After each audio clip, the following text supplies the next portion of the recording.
coba tolong cek di sekelilingnya kamu apakah masih ada sampah atau apa. Kalau masih ada sampahnya, silakan dibuang di tempat sampah.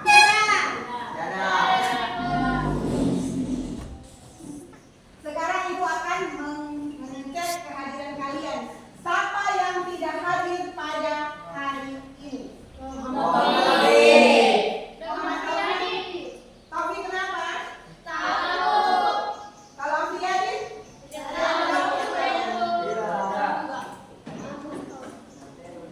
Oke, berarti pada hari ini ada 2 orang peserta didik yang tidak hadir. Kita lanjut ya.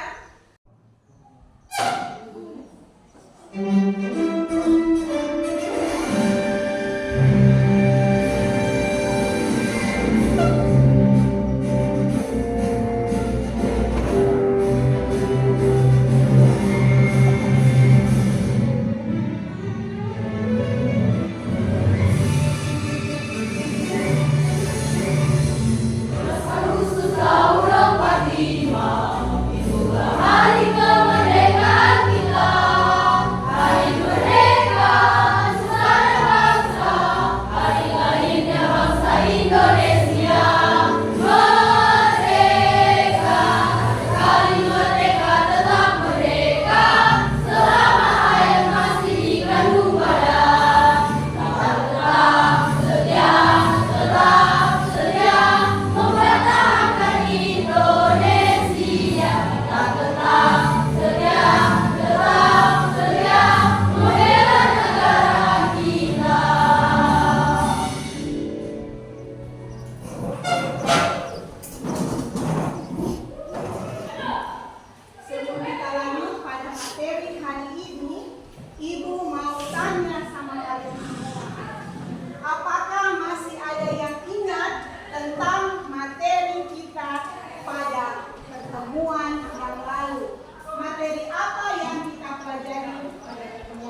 kalian akan mencapai tujuan pembelajaran ini. Nanti sebentar juga diskusi, kalian akan mempresentasikan setelah kamu mendapatkan solusi dari masalah-masalah yang akan kamu kerjakan. Adapun penilaian pembelajaran kita pada hari ini ada 3 ya. Ada penilaian sikap. Penilaian sikap itu ibu nilai selama proses pembelajaran. Dari awal sampai akhir proses pembelajaran ini, ibu akan menilai kamu dari sikapnya kamu. Ya? 3 penilaian dalam proses pembelajaran itu ada ini. Yang kedua itu ada pengetahuan. Pengetahuan itu ibu akan memberikan kamu soal yang akan kamu kerjakan. Ada soal pretest, kemudian di awal pembelajaran ini, kemudian ada soal poster di akhir pembelajaran ini untuk mengetahui kemampuan kamu. Ya, kemudian penilaian yang ketiga itu adalah keterampilan. Keterampilan itu ibu akan nilai dari cara kamu mempresentasikan hasil diskusi kalian dengan teman-teman kamu. Kita akan mengajarkan pretest dulu. Kalian kerjakan dulu soal ini. Jangan lupa tulis namanya. Ibu akan bagikan soal ini, kemudian kalian kerjakan. Tidak ada yang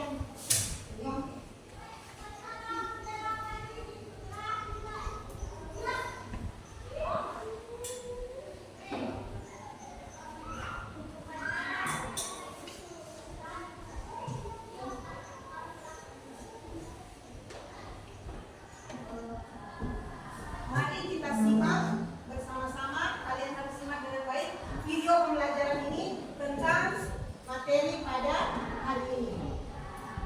Diperhatikan baik-baik ya, disimak baik-baik supaya dipahami. Asiknya belajar IPS.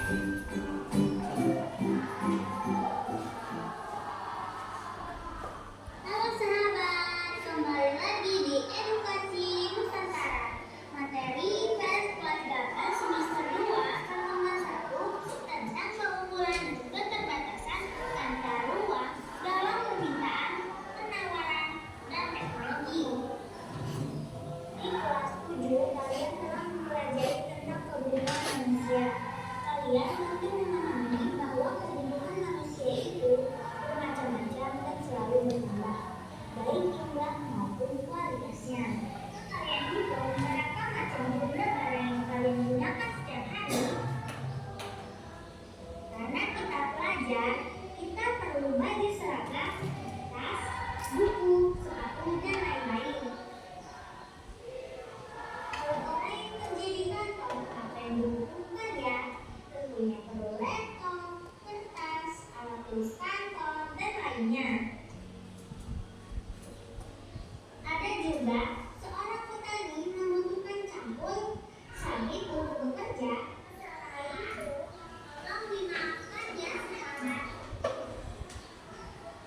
Setelah kalian menyimak tadi video pembelajaran tentang keterbatasan dan ruang dalam permintaan dan penawaran, ibu harap kalian dapat memahami materi kita pada hari ini. Kalau keunggulan itu seperti apa? Misalnya keunggulan daerah itu berarti kalau keunggulan daerah itu berarti daerah itu memiliki sumber daya alam yang lebih banyak dari daerah lain. Begitu juga sebaliknya kalau keterbatasan berarti daerah itu kurang sumber daya alamnya itu. Kalau keunggulannya banyak keterbatasan. Oke? Paham semuanya? Paham. Di video itu? Paham.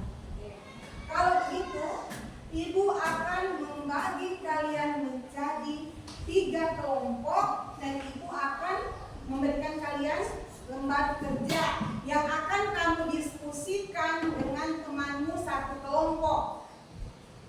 Ibu akan bagi menjadi 3 kelompok, yaitu satu kelompoknya Kayla Pratiwi, kelompok 1, kemudian kelompok 2 adalah kelompoknya Dewi, dan kelompok 3 adalah kelompoknya Desi. Silakan kamu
Supaya cepat selesai bekerja sama.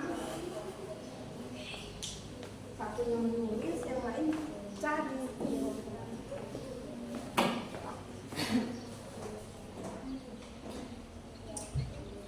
Waktunya jangan main. Jangan bermain.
Semua perhatikan kembali.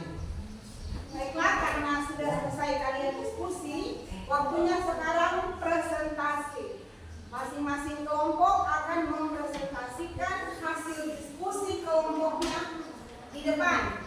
Oke?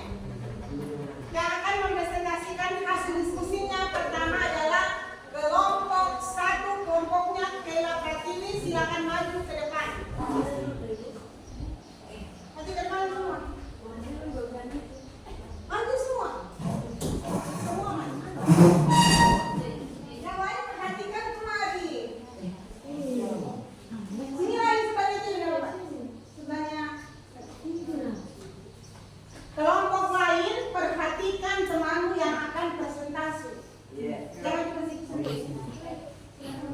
Terima kasih atas perhatiannya. Kami dari kelompok 1 akan mempresentasikan hasil diskusi kami. Silakan Mila. Nomor 1, sebutkan kekayaan sumber daya alam apa saja yang kalian ketahui yang ada di Indonesia. Jawabannya nomor 1, sumber daya tambang. Contohnya emas dan nikel. 2, sumber daya hutan, yaitu contohnya kayu jati dan kayu hitam. 3, sumber daya laut, contohnya ikan dan rumput laut. 4, sumber daya air, contohnya air sebagai pembangkit tenaga listrik. 5, sumber daya tanah, dan 6, sumber daya udara. Nomor 2, mengapa setiap daerah memiliki keterbatasan antar ruang? Perbedaan potensi bisa terjadi karena perbedaan teknologi.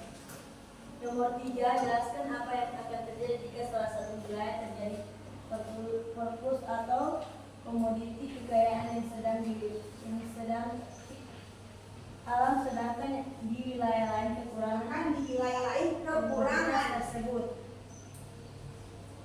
Wilayah yang mampu memproduksi barang yang lebih akan menawarkan ke wilayah yang membutuhkan. Nomor terakhir, mengapa kemajuan teknologi dapat mempengaruhi pemerintah dan Permintaan dan penawaran. Ini jawaban dari siapa? Kayla. Contohnya tadi yang ditanyakan, diulang Kayla.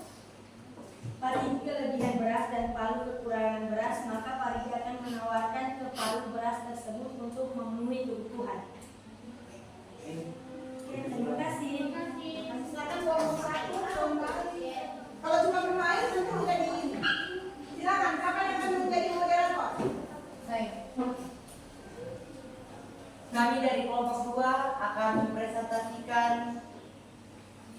hasil diskusi kami dan yang akan membacakan adalah Dewi. Silakan.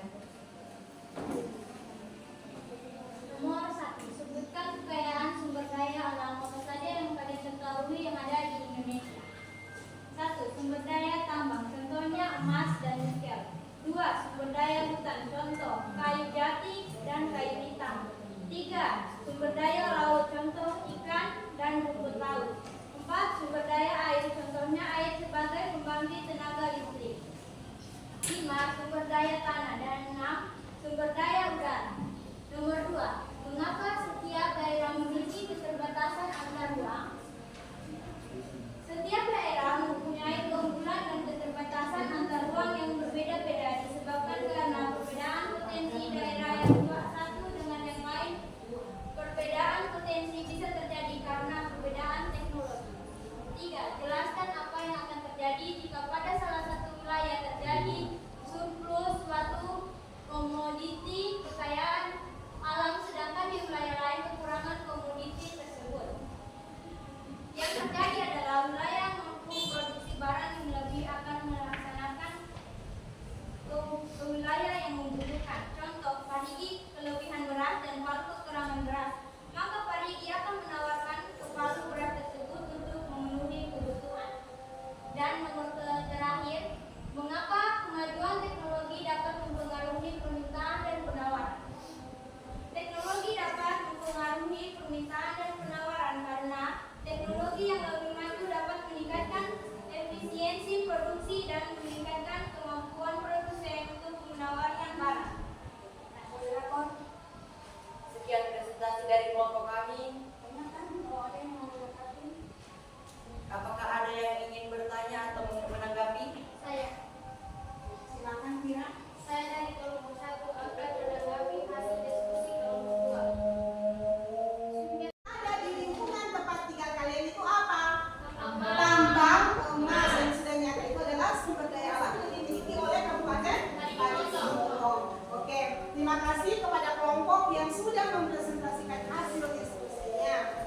Oke, kalau begitu dari tadi materi yang sudah kita simak videonya, kemudian kalian sudah diskusi, sudah ada masalah, kemudian sudah ada solusinya. Apa kesimpulan dari pelajaran kita pada hari ini? Apakah ada yang bisa menyimpulkan materi pembelajaran kita pada hari ini? Ada yang bisa menyimpulkan? Saya ikut. Coba warga, apa kesimpulan dari materi kita pada hari ini? Wilayah yang mempunyai keterbatasan sumber daya alam akan melakukan permintaan kepada wilayah yang mempunyai keunggulan sumber daya alam. Itu. Dengan tadi berarti apa? Kesimpulannya ini silakan keluarga bahwa daerah yang mempunyai keterbatasan sumber daya alam akan apa? Melakukan permintaan kepada wilayah yang Mempunyai mempunyai keunggulan sumber daya alam. keunggulan sumber daya alam dan kemajuan teknologi mempengaruhi permintaan dan penawaran.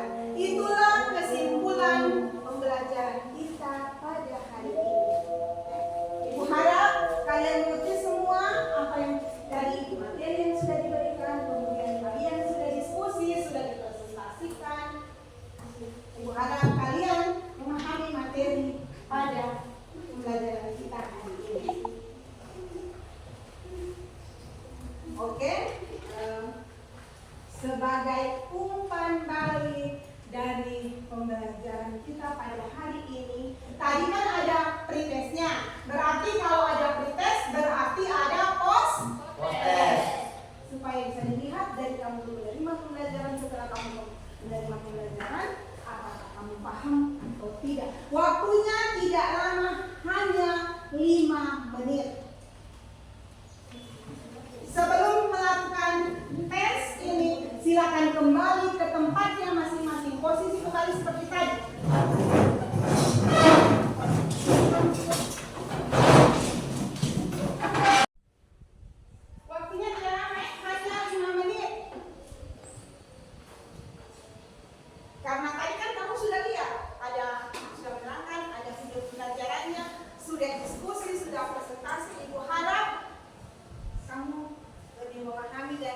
menjawab pertanyaan di proses itu.